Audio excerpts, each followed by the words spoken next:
to start the recording now. Eh? There we Got go. it, yeah. All right, thank you. Thanks so much. Sure. Lekker. Thank you so much for doing this with me and agreeing to. No, that's a pleasure. Yeah, shame. You're clearly very busy, but. All good. All right. Yeah. So just basically, we had a history project, and they wanted us to interview someone that was alive during apartheid, and they wanted us to do someone interesting. And I was like, okay, maybe not my parents, maybe someone out there. And Oh, that's a bit harsh. maybe, but I thought, well, I thought of you, and I thought it would be really cool if we could get to chat. So, No, that's fine. It's absolutely fine. Yeah. yeah, thank you. Yeah, and a shame. I mentioned you to my history teacher, and she actually knows who you are. So, Who is that? Oh, she knows who I am. She doesn't know yeah, me. she doesn't know you, but she's heard of you, and she said she's Okay. on TV and everything. So, it's pretty cool. What grade history are we talking about here? 9. 9. Oh, okay. No, that's good stuff. So go ahead, Stacey. I'm ready. All right, great. Thanks so much. All right, so it's just 10 questions. So Okay. the first thing I have is, as a young white South African, describe your experience in everyday life during apartheid. All right. So the first thing I think you should know, and what I would like to say, is that I was born in 1963, and as you know, the National Party came to power in 48, shortly after the war, Mm. and they kind of they snuck into that position of power by being very, very creative as to how they conducted their vote canvassing in the rural areas. Yeah. And so what really should have happened is that Jan Smuts's South African party should really have formed the government and not the Nats. But anyway, the point is that because that happened in 48 and I was born in 63, by the time I was born, apartheid was up and running and it had established itself because it had had 15 years, to kind of bed itself down there. Yeah. And I always tell people, because I often get asked this question, I always tell people that when you are a little kid and you grow up and you play with your domestic workers' kids, maybe they're staying in, on the same property, and then you reach the respective age of 6 and they go to this school and you go to that school. That's not something that you necessarily contemplate at any great length when you are so young, because Yes. that kind of contemplation comes with maturity. But we didn't think that there was anything strange about the fact that we went to a school where we only saw white faces, and that's why I understand when German people tell me that, not every German was a Nazi, and we didn't necessarily know what Hitler and the Nazis were doing. I get that, because we grew up accepting this abnormal society as normal. We didn't understand that there was such a thing when we were young as the Group Areas Act, and that the reason that you only saw your maids' children, when they came and stayed with their mom during the holidays or whatever, was precisely because the law stated that they couldn't live there unless they had a job and all of that stuff. So it was, it's a long-winded way of answering your question by saying that I accepted a lot of stuff as normal that I now understand to be anything but normal. But you don't necessarily think about and contemplate that stuff when you are once so young. That's my point. Okay, Stacey, now you write notes. I'm going to jump out of the car here and go and fetch these footers that I must pick up. But stay on the line. I'm just going to keep the line open. I won't be more than a few minutes. Okay. Great. Perfect. Thanks so much. If you can just pause. Is that, and this is important to point out, is that the whole system of apartheid is predicated on a set of laws. Yes. So you had, when people talk about grand apartheid, they talk about things like the Group Areas Act, the Job Reservations Act, and these kinds of laws. And then there were kind of, the Population Act and the Immorality Act, which prevented people from marrying across the color line and all kinds of things like that. But the point is, it was a set of laws, and when you are a cop, you are the person or the people responsible for enforcing the law. So we were kind of nicknamed the dogs of apartheid precisely because we were the ones that had to uphold all of those laws. So again, even when I was 19 years old and headed off to police college straight after high school, you just went there thinking that this stuff that you'd grown up with, well, I certainly did, that's normal. That is the status quo. And I for one didn't question it. Now, maybe I was just slow in coming to a realization, but there were many of my fellow white South Africans who weren't so slow. Maybe they had parents who were very liberal or parents who were much more politically aware than my dad. My dad was old school. He kind of like towed the party line. I mean, he worked the last years of his life for the SABC, which is a state-owned enterprise, and they are essentially the mouthpiece of whoever's in power. I mean, the SABC was the mouthpiece of the Nats under apartheid, and they are probably even more so now the mouthpiece of the ANC under the current dispensation.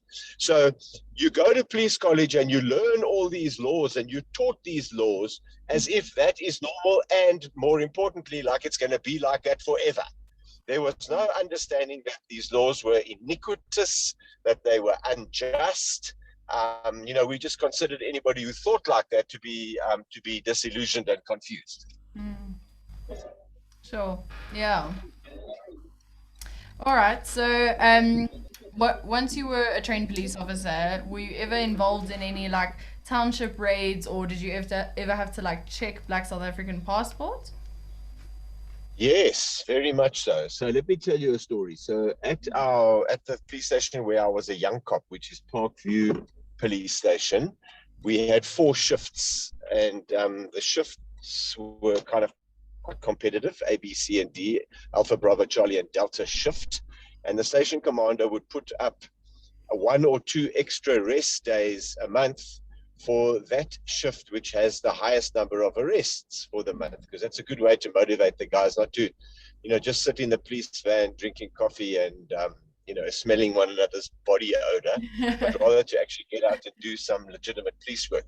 And the easiest way, it's sad to say now, Stacey, but the easiest way for us to up our number of arrests was just to stop black people and ask them for their passbooks, that blooming awful brown passbook, and say, you literally just had to say one word. You just stopped the guy and you said, pass.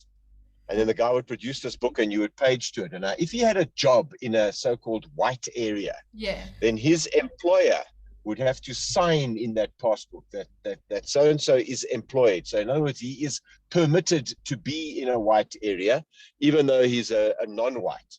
And if the guy didn't have a signature from his employer, then he was committing an offense in terms of those laws at the time, and therefore he could be arrested. So we would arrest people for being in in white areas when they weren't supposed to be in there. And we used to just load the van. So we would go out on a for example, a Friday night after work, and we had that big van that's called the Black Mariah.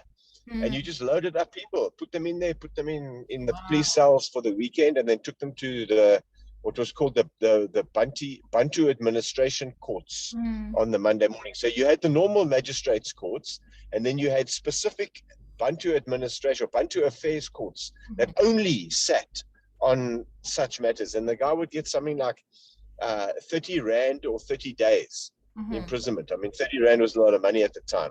But if they couldn't afford to pay the 30 Rand, then they had to sit in jail for 30 days. So that's one instance, and we thought that was absolutely acceptable. There wasn't anything strange about that. And then, of course, in 1985, I think, was the first state of emergency, because obviously there was a lot of political resistance to apartheid that built up through movements and community organizations all over the country, of which the United Democratic Front, the UDF, was the main banner under which all of these organizations operated. And they started to get very animated And the state president at the time, P.W. Botha, said, look, we've got to get a grip on this. It has implications for national stability. So he declared two states of emergency, one in 85 that didn't last all that long, and then one in 86 that lasted a few years. And in that one in 1985, we were all given kind of like township duty. So we were sent to the townships. Of course, you had to have undergone crowd control or public order policing training. And we were sent off to a training camp called Maliuskop near Groblersdal Marble Hall in what was then the Eastern Transvaal. And you were given this training, and then you were deployed. So they would like send you for maybe a week or 2 weeks, and you worked shifts in the townships. That means you sat in an armored personnel carrier. People would chuck rocks at you. Sometimes they would even shoot at you. It was rare, though. There weren't nearly as many firearms as there are today. But you would go in there, and your job was to keep so-called law and order in the townships. And then I also did 3 what we called border duty, was when, because remember, the police are still responsible now for keeping the countries of the borders of the country secure. And the ANC at that stage was a liberation movement based mainly in Lusaka, but they had bases in Mozambique, Angola, Botswana, Lesotho, and they would try and infiltrate, those borders. And then I did 3 of those. Those were 3-month deployments. So you were deployed in your camouflage uniform, and you were sent off to wherever the border post was that you were going to, and you stayed there for 3 months, and you got a bit of extra danger pay, and then you came home. So that was, that was the extent of my kind of township or border experience. Sure. That's so interesting. And then just kind of following back on what you said earlier, were you raised in a racist household? Did your family tell you to have certain feelings about certain races? Well, I wouldn't say I was raised in a racist neighborhood, but I think I certainly grew up to be a racist, because we grew up thinking that white people are better than black people, and black people don't have the same rights and don't deserve to have the same rights as we do. So, for example, the very fundamental right to vote was only granted to black South Africans, of course, in 1994, in the election that ultimately elected President Mandela and brought the ANC to power. But before then, my view was kind of like, no, man, we're doing a good job of running this country. These guys must just kind of be happy with that. And I didn't see any good reason why other South Africans should have the vote. That kind of realization only came much later, once I actually got to meet and work with Madiba. Sure, that's really cool. And then another question is, I don't know if you maybe remember, but what was your school curriculum like? And mainly history. What did you guys learn in history? Yeah, so good question. So the ideology of apartheid was very effective in that it permeated every stratum of South African society. So, and what I mean by that is that it controlled the media, not just the SABC, but even the print media and the radio. It permeated the school curriculum, as you've said, especially history. And it also, the church defended it. So the church was quite happy to find biblical justification for apartheid and why you need to keep the races separate. So it was an all-encompassing ideology. And to your point about the history of South Africa, so the history of South Africa under the Nats was a very Afrikaner, what's the word I'm looking for? Kind of Afrikaner-centric history. And I'm not saying that there's anything wrong with Afrikaner history, not at all. But for a guy like me who went to an English-speaking school, we learned the Great Trek every single year, over and over and over. And we learned about all the Afrikaner heroes, like Rachel de Beer and Dirkie Uys and Volraad Voltemade and all of that. And we never learned about King Shaka building a blooming army that was probably the greatest military force that this continent has ever seen. We never learned about people like Mzilikazi and the only time you learned about an African leader was maybe Sikonyela and Dingaan, because they betrayed the Afrikaner, you know. So the history was unquestionably skewed, and that had to be corrected, and it is now corrected. I just always hope and pray that they don't swing the pendulum the other way and skew the blooming history that we learn today in our schools completely against the Afrikaner or against the British, for that matter. And that what we need is a balanced curriculum, and that is what we didn't have when I went to school, certainly. And I hope we've arrived there now. Sure. Yeah, I think there is a sense of bias there, obviously. Yeah. It's really bad. And then just now talking about the end of apartheid and when you started working with Madiba. As apartheid came to an end, how did your job change? It didn't actually change all that much at all, because when State President F.W. de Klerk announced in February 1990, that he would release Mr. Mandela unconditionally and unban all the banned organizations, that's when I was appointed to start the VIP protection unit of the police in Joburg. So by the time 1994 came around and Madiba won the election, I now had a president who had both a home and an office in Joburg. So Madiba was the one president that did not live in the official presidential residence where his successors, Presidents Mbeki, Zuma, and Ramaphosa all lived. That was Mahlangu Ndlovu in Pretoria. He chose to live at home in his own home in Houghton, because he had his 4 grandsons living with him, and they were all at school and university in Joburg. So I now had this president who had a home and an office in my town, where I was responsible for all VIP protection. So when I say that my role didn't change, the only thing that changed was who the VIPs were that we protected, but my role was still to protect the VIPs. Of course. Yeah. Yeah. That's really cool. And then a question, what was it like meeting Nelson Mandela for the first time, and what was it like working for him? Well, it was life-changing meeting him, and it was the greatest 5 years of my life and the greatest privilege of my life to be able to serve him in the capacity that I did, which was one of the team leaders of his personal protection team. And why I say it was life-changing was because I've already told you, with these racist notions, I didn't see anything wrong with the status quo, and I kind of looked down on white South Africans who were fighting against it.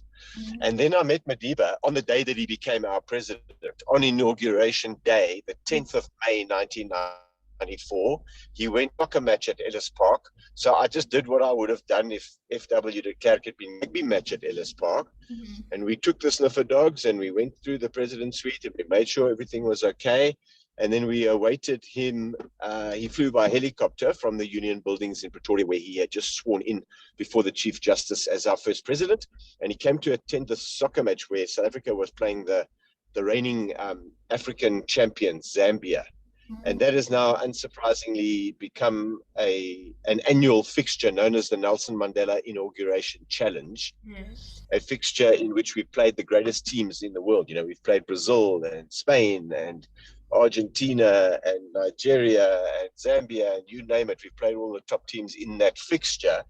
But he came there into an environment that I was responsible for securing. And I'd never worked with an all-black soccer supporting crowd, and I'd certainly never worked with him. So I was asking myself constantly, have we done enough? Have we got enough resources in play here? Is the security good enough? Is it going to last? All of those questions were the ones that were in my mind. And of course it did. And then having got into the car to go back to the Union Buildings, actually to the presidential guest house, which is just next door, to host all these VIPs from all over the world for lunch, he gets out of the car again and he walks across this room that we're in, and he goes to a uniformed colonel, a police colonel, a colleague of mine, standing at the back of the room, and he puts out his hand and says to him, "Colonel, I just want you to know that from today, you have become our police. He said, Oh, I'm now the president of this country, but there's no more you and us. You are now our police too. And this old warrior started crying. And oh, I'll never forget the impact of that. It was the last thing I expected to hear from him, because it wasn't like an electioneering moment or a vote winning occasion. He'd already become president. mhm. And all these big shots over there were waiting for him. As I say, he was the host. He was the man of the moment. And they'd all come to witness this inauguration, and he had to host them for lunch. But indirectly had said, you know what, they can just wait a few more minutes, because that colonel over there needs to hear this message from me today. And it had a huge impact on me. And then I started to question all of these inputs that I've tried to describe to you in my life. And I very soon realized that, what I believed all along, I mean, to the age of 33 or 34 years old, I think I was at the time, that I'd been completely wrong. And all of those, everything that I had accepted as normal was wrong, and that I needed to very quickly understand that it was wrong and get on board. And I bought into Madiba's notion of one South Africa for all her people. I bought into it lock, stock, and barrel. I said, look, as far as it depends on me, I'm going to give this my best shot. And Mm, if it doesn't work, well, then it doesn't work. But he had that much of a profound effect on me just through that one conversation with my colleague there. mm. Sure. Yeah, that's so cool. I suppose falling right back onto that, what did you learn from Nelson Mandela that you still carry with Uh, you today? Many things. I learned many things from him. One of which was punctuality. So I'm not going to sit here and tell you that I have fully grasped that and taken it on board, but because I am sometimes late and I do sometimes still rush, but I learned the importance of respecting whomever it is that you are late for.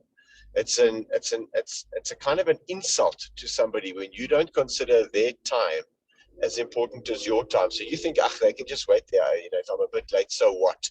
And he would never do that to anybody. And he got furious with people that did it to him because he was never late. Mm, And so that's one thing that I've learned, the importance of being on time. mhm, The other thing that I learned from him was a complete and utter love of children, and the fact that it doesn't matter where we were and what we were doing. If there were kids there, he would always make a point of going and speaking to the children. It was a huge thing for him. So there was that. And then the other thing I learned from him was his impeccable manners. He would always stand up if a lady walked into the room. He would always greet a lady. He would look you in the eye when he spoke to you. He would say thank you, to the extent that it used to drive us crazy. So we would be doing his protection, and he would land with a helicopter somewhere in the middle of nowhere in a rural area to attend a political rally or whatever. And then at the end, he would call me and tell me that I must bring all the police. He wants to thank the police. Then I would tell him, Dada, the police have got to keep these people away from this helicopter. He says, no, no, no, well, then call half. And he would greet half of them and then send them back and then greet the other half, that kind of Oh, thing. He always said thank you. He wouldn't go into a black tie dinner, for example, at a 5-star hotel, and out of the little VIP room, because they always have a VIP room um, uh, until everybody is seated and ready for the VIP to make his entrance. And then somebody would call us, the master of ceremonies would send a message, okay, we're ready. And then he would not leave there and go into that 600-seater black tie event until he had gone and thanked the waiters serving those VVIP guests in that in that waiting area. That was so goodness. I learned that. So that's why I do not allow my boys to not say a thank you to a waiter in a restaurant. Those people run up and down bringing us our food, and then you complain if the steak's cold or the coffee's doesn't have enough foam on the cappuccino or whatever it is. Yeah. So those are things that I've tried to impress upon my children. It's important to say thank you and not to look down upon the people doing menial work, Mm, serving us in this life. mhm. Sure. Such an incredible man. Because if Madiba can do that, then who the heck are you to Yeah. disrespect a waiter or a waitress?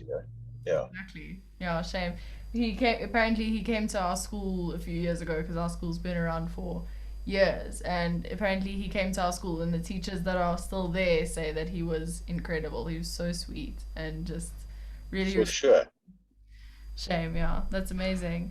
And then during your time with Madiba, what did you realize about the differences of how he grew up and how you grew up? Oh, completely different. So he grew up in an environment where it was the absolute exception, to get a decent education, never mind a tertiary education where you would get. So he was the very first person in his entire family who had the privilege of going to university. And in order to do that, his parents had to sacrifice hugely and scrape together every penny and work double shifts and, go to untold lengths to be able to send him to university. Yeah. Whereas, we grew up in families where both parents had jobs. If you got good marks, you could even get a bursary, but somewhere along the line, even if it was a student loan, you would get, your university education funded. So it was completely different. I mean, we did truly, I know it's a cliche now, and I know it sometimes leaves a bad taste under the nose, and including my own, because I think this whole thing of previously disadvantaged has been completely abused. But I grew up in a very advantaged home. As I said, there was never a question of not having running water and a flushing toilet and a roof over your head and a warm bed in the winter and food on the table every single night. Where he grew up as a little herd boy, where in the winter they went and stood in the cow droppings to keep their bare feet warm. And they didn't necessarily know if they were going to get even one meal a day, never mind three. And, their hut, when it rained or when it got cold, wasn't insulated like ours were, and all of that stuff. So it was a completely different existence. And I'll tell you a story that when we were in London, I went with him to London on the state visit in 1996, and the city of London bestowed on him the freedom of the city of London, which is a massive, massive honor. I mean, I think he was the first serving president in something like 200 or 300 years to be granted that honor. And they had this very formal ceremony in what's called Mansion House, which is the residence of the Lord Mayor of London, the official residence. Sorry, that was where the banquet was. The freedom of the city is that ceremony happens at a place called the what is it called, man? It'll come to me now. It is a very famous and very popular London landmark because it survived bombings in both world wars. What is it called, man? You'll have to Google this thing. But it's this old solid stone block house in the middle of the city of London. That's where they do the ceremony. And then the Lord Mayor of London hosts a white tie, not even a black tie. White tie is a much more formal dinner. He hosted a white tie dinner in Mansion House, which is the residence of the Lord Mayor. So Madiba had to change clothes. He wore a business suit to the conferring of the freedom of the city ceremony. That's where they give him this key, freedom of the city. They always give a key to show that you've got the key to unlock all the doors of the city. And it was full of protocols. So they had to have a protocol officer kind of like walking him and prompting him through every step of this ceremony.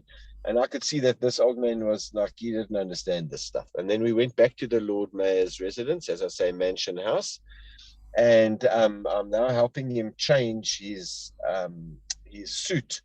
And he's got these very tight compression stockings on his feet. So I'm kind of down on my hands and knees pulling these things off while we change his socks. And he sits back in the chair. There's just the two of us in the room, and he looks at me. He says, Rory, our cultures are so totally different. In other words, I come from the Transkei, man. I don't understand all of this stuff about freedoms of the city and keys and whatever. And it was just such a moment I'll never forget. And it just perfectly illustrated the difference between, our upbringings. Yes. Is the name of that blooming thing, man? It's bugging the heck out of me now. Man. I can't remember what that thing is called. It's going to come to me in the middle of a sentence, but it is a very, very famous London landmark. And it's kind of like, as I say, it's that precious to the people because it survived both world wars. So even during the Blitzkrieg of the Luftwaffe, that thing stood despite all the bombs that exploded. But it'll come to me. Anyway, keep going, Stacey. Okay, well, this is the last question. So, Oh dear. when you look back on your time, do you have any regrets? None at all. I've got no regrets. You know, I think I was called a lot of things behind my back, and I think a few people even called me a few insulting things to my face because I, as a white South African coming out of the police and coming out of particularly the security branch, went and served Madiba, who was considered to be like the arch enemy of the state at the time that, you know, the police were looking for him. But the things that I learned and the friends that I made and the experiences that I had, I mean, I flew around the world at state payers' expense. As I said, I've slept in Buckingham Palace. I've seen things and met people that I would never have met had I, not been given this opportunity. And it wasn't as if I was handpicked or carefully selected or any of those cliched type of things. It's nothing like that at all. It really just happened because I happened to be the commander of the VIP unit in Joburg at the time that democracy came around. So these, you know, you look back now and you can kind of see this golden thread that runs through there. And I truly believe that there was a higher purpose in the fact that I ultimately served him. But I have absolutely no regrets because it was the best 5 years of my life and I would do it again in a heartbeat. Sure. That's amazing. Yeah. That was so cool. Thank you so much. Yeah, that was. Hey, don't sign off because now I'm going to flip and Google that. That's fine.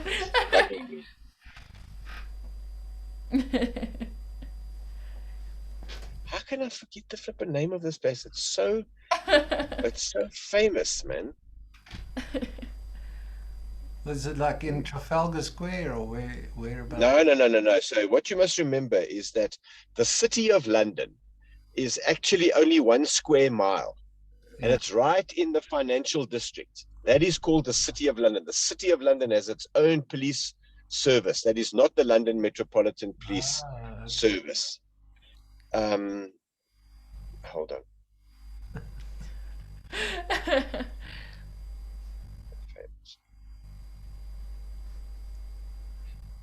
And I'm just going to put Blitzkrieg, because if you put Blitzkrieg there, then it's going, then the stupid Google is going to know what I'm talking about.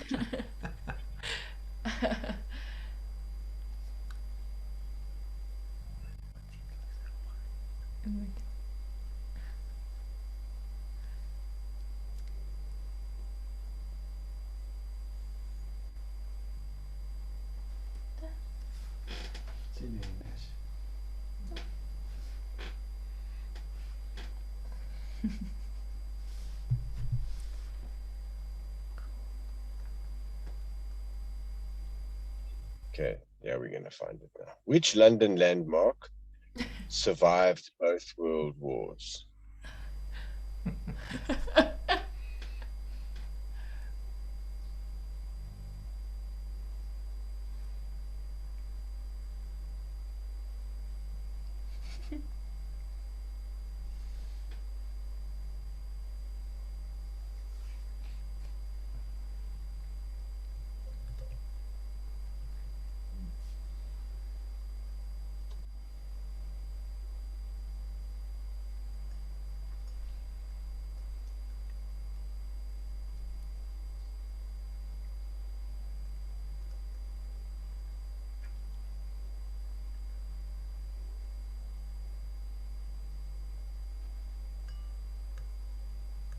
Guildhall. There you go. the Guildhall. See? You old fucking find it. The Guildhall. So that's where the ceremony actually takes place. And they've got these, you can imagine now, they've got this guard of honor of these men dressed up in all that ceremonial dress with the feathered headsets on their heads, and they're holding these maces, these long poles with the big axe heads on them, and, you know, like a color, you know, a banner of a certain regiment or something hanging. And all of those guys are billionaires. They are all kind of like captains of industry that have this ceremonial role, and yet there they stand to bestow the freedom of the city on whomever it is that's going to receive it. So it's a massive deal. It's a huge, big deal. And as I said, they have to have a protocol officer prompting the old man through the whole thing. And he just was not interested. He wasn't, well, I wouldn't say he wasn't interested. He just wasn't impressed. He didn't need that in his life, because he's the person that was the most comfortable in his own skin that I've ever met. You know, he doesn't need all of the 180 odd, and you can Google that. How many honorary doctorates from universities around the world does he have? I think at last count it was 184 honorary doctorate degrees, and he doesn't need any of them. He's happy as just to sit in his lounge with his newspapers and read the paper. He read every single South African daily newspaper every day, cover to cover, English and Afrikaans. Oh my goodness. Yeah. No, he was amazing. So great. Yeah. Cool. Sure, I'll be sure to put that. Okay, Stacey, I hope that's given you enough stuff to write about. More than enough. It's perfect. Thank you. There you go. So I hope please do me a favor. Are you writing something? Yeah, I'll be typing everything out on a portfolio type of thing. No, that's good. So what you must please do is send me the final whatever you call it, whatever the blooming essay is or whatever. Just send me a copy. I'd love to see you. Will do, of course. Yeah. Thanks, Rory. Thank you. Okay. Okay, you guys. Thanks. Pleasure. All the best, Britain. Cheers, Cheers, Stacey. Bye. Cheers, guys. Okay, in the meeting. Close that. Okay.